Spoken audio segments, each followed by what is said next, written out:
So welcome students on lecture series on engineering thermodynamics. So basically we are dealing with some basic requirements to understand laws of thermodynamics. So before starting with today's session, let's quickly go through our previous concepts, course outcome. So uh, at the end of this lecture series, you can be able to apply thermodynamics laws to different systems. Then we have seen what is thermodynamics, science which deals with heat interaction, work interaction. Then we have seen what is heat interaction, what is work interaction. Interaction due to temperature difference is heat interaction, and whenever there is boundary displacement, there is work interaction. Then different types of systems, open, closed, and isolated system. Then measurable characteristic of the system can be called as property. Then we differentiate property into intensive and extensive property. Then what is state? The group of property will define state, and whenever there is energy interaction, there will be change of state, and that change of state is nothing but process. Then we have seen equilibrium. We have seen three types of equilibrium. What is mechanical equilibrium? Whenever there is no unbalanced force acting on body, it is mechanical equilibrium.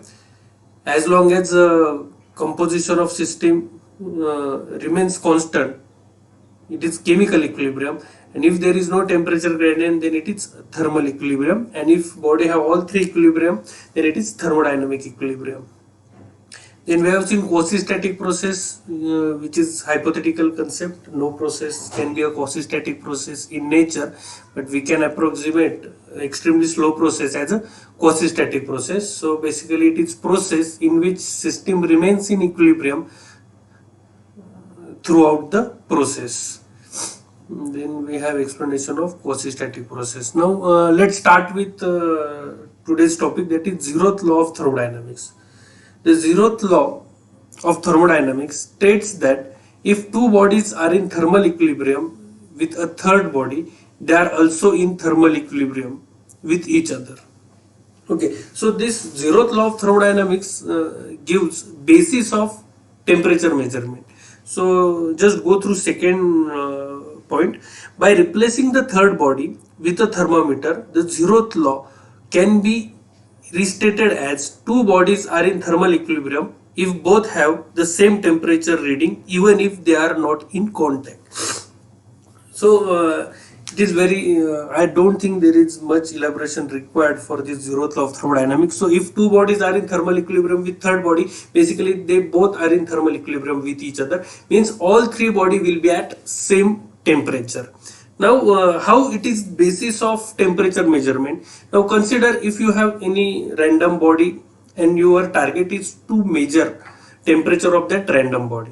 Now I will put certain temperature measurement or a sensing point of temperature measurement device at that body, close to that body or in contact with that body.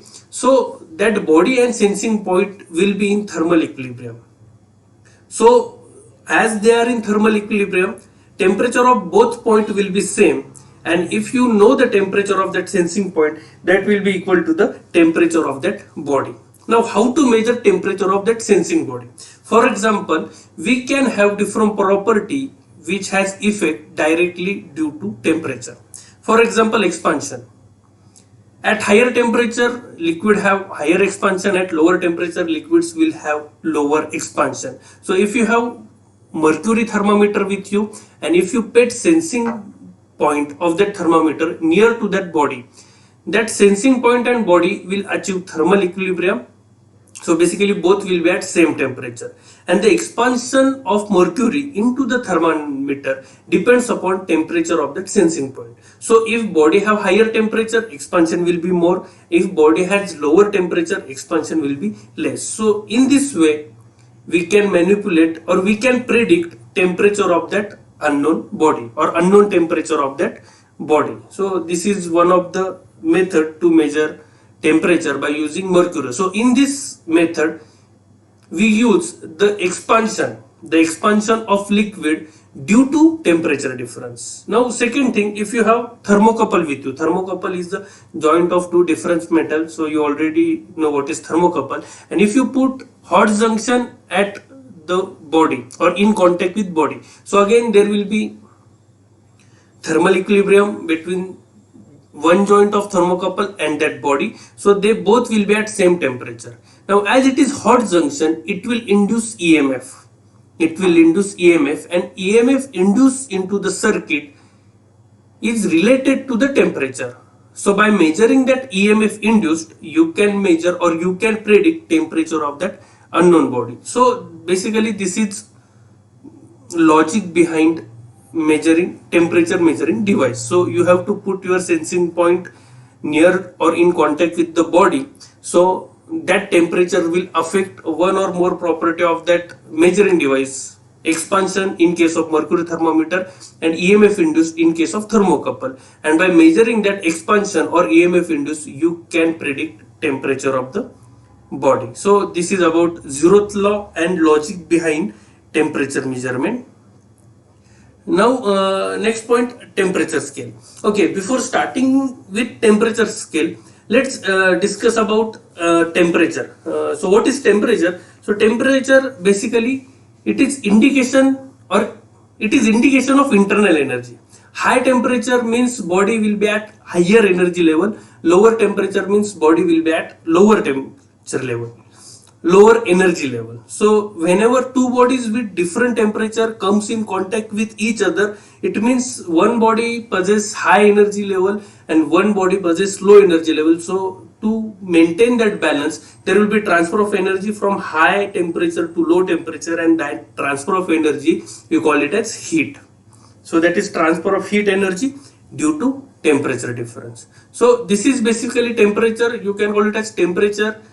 It is degree of hotness, degree of coldness. Okay, but temperature, it is indication of internal energy. What is temperature? It is indication of internal energy. Now how to define scale? So first we have certain reference point for degree Celsius.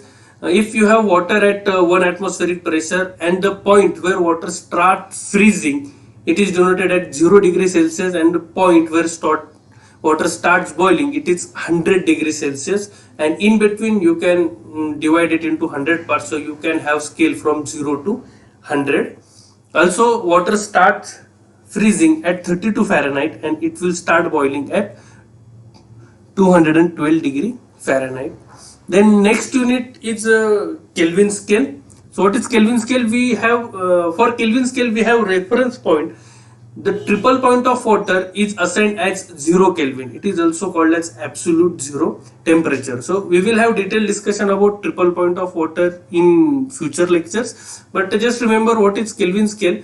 The 0 is assigned to the triple point of water. So at that point it is assumed that energy or internal energy of body is 0. So it is absolute. So that is why it is called as absolute scale. Now we have certain relation. 1 Kelvin or temperature in Kelvin is equal to temperature in degree Celsius plus 273.15. Then temperature in Fahrenheit is equal to 1.8 into temperature in degree Celsius plus 32. So this is all you required for your further study. So basically today we have gone through zeroth law. When two bodies are in thermal equilibrium with third body, then these two bodies are in thermal equilibrium with each other. Then we have seen the basis of temperature measurement and then temperature scale, that is degree Celsius, degree Fahrenheit and Kelvin. Okay. So in next lecture we are going to elaborate more about microscopic approach and macroscopic approach in thermodynamics. Okay.